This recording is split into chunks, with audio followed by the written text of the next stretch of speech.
Baby बाजी ड्रामे की अगली किस्त में आप देखेंगे कि ड्रामा अब जाकर मजीद इंटरेस्टिंग होने वाला है, जब फुप्पो बेगम और सायरा का अंजाम करीब नजर आ रहा है। ये सब मिलकर फुप्पो बेगम के गिर्द घेरा तंग करने की कोशिश कर रहे हैं। अजरा इस घर में ठहरी है ताकि फुप्पो की हर चीज हर कदम पर नजर रख सके, और यहाँ पर आशी जो गिल्ट में थी कि इसकी वजह से ये घर टूट गया, वो अब अजरा की मदद करने वाली है। सबसे पहले तो अपनी माँ और नानी के खिलाफ सबूत इकट्ठा करती है, इनकी रिकॉर्डिंग करती है, अपने मोबाइल में लाकर अजरा मामी को सुनाती है और अजरा परेशान। अब ये रिकॉर्डिंग वो समन को भी सुनाती है। इधर समन जो अपने माँ बाप के घर आई थी, छत पर खड़ी आशी के मोबाइल में ये सारी बातें सुनकर अपनी माँ को जाकर बताती है कि घर और बुटीक के बाद अब फुप्पो का इरादा दुकान पर भी कब्जा करने का है। इधर बिलाल बांके ने आशी से शादी की ख्वाहिश का इजहार किया फुप्पो बेगम के सामने, और फुप्पो परेशान कि ये तू क्या कह रहा है। अब बिलाल को नाराज तो नहीं कर सकती थी, सायरा को चुप रहने का इशारा करती हैं और बिलाल से कहती हैं, अच्छा ठीक है, हम सोचते हैं इस बारे में, अभी तो हमारा कोई इरादा नहीं आशी की शादी का, वो पढ़ रही है, 5-6 साल बाद देखेंगे इसकी शादी का। अब बिलाल बांके को अंदाजा है, इसे सिर्फ जवाब नहीं दिया बल्कि इनकार करने का बहाना बनाया गया है। गुस्सा तो इसे बहुत आता है इन माँ बेटी पर। उठकर जाता है वहां से, और यहाँ पर सायरा इसके जाने के बाद अपनी माँ से कहती है, ये तो हमारी सोच से भी ज्यादा तेज निकला, आशी पर नजर रखी है। अपनी बेटी मैं इस कंगले को किसी कीमत पर नहीं दूंगी, मेरी मानो तो एक भारी रकम इसके हवाले करो, इसका मुंह बंद करवाओ और इसे यहाँ से चलता करो जितनी जल्दी हो सके, ताकि हमारी जान छूटे इससे। जिस पर फुप्पो सायरा से कहती हैं कि बस एक दुकान का काम रह गया, वो हो जाए ना तो फिर इस बिलाल का भी मैं बंदोबस्त कर लूंगी, तो परेशान मत हो।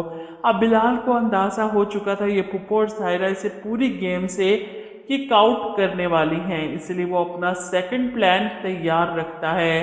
फुप्पो को फोन करके कहता है कि आपने वो दुकान का काम कहा था मुझे, आपके साइन के बगैर तो वो काम नहीं हो सकता ना।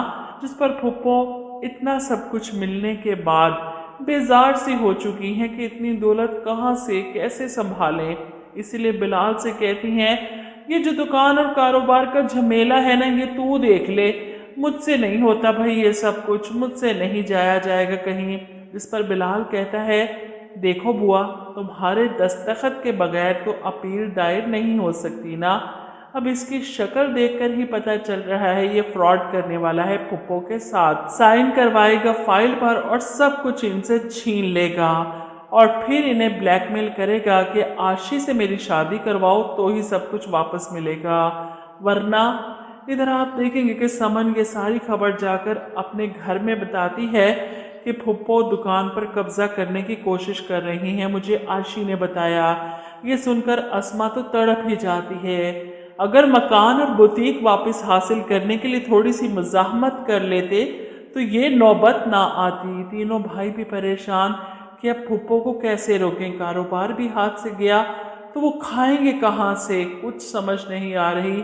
जमाल भाई के साइन है फुप्पो के पास, वो किसी भी वक्त दुकान खाली करवा सकती हैं। यहाँ पर अजरा अपनी कोशिश कर रही है, जब आशी से इसके बाप की तस्वीर मांगती है और आशी अपने मोबाइल से तस्वीर अजरा मामी को देती है।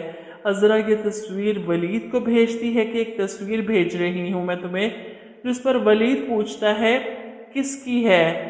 यहाँ पर अजरा कहती है आशी के बाप की, इसका पता करवाओ ये कहाँ पर है, इसे ढूंढना है। वहीं दूसरी तरफ रामीन ने भी अपनी चाल चली है, वासिफ को अपनी जानने वाली गायनाकोलॉजिस्ट के पास भिजवाती है फरहत के साथ, और इस डॉक्टर को रामीन पहले ही अच्छे से सिकाब पढ़ा चुकी थी कि आपको क्या कहना है, और ऐसा ही होता है। वो डॉक्टर रामीन के कहने पर फरहत के सामने मायूसी का इजहार करते हुए कहती है कि आपकी रिपोर्ट्स देखकर तो लग रहा है कि आप कभी माँ ही नहीं बन सकती।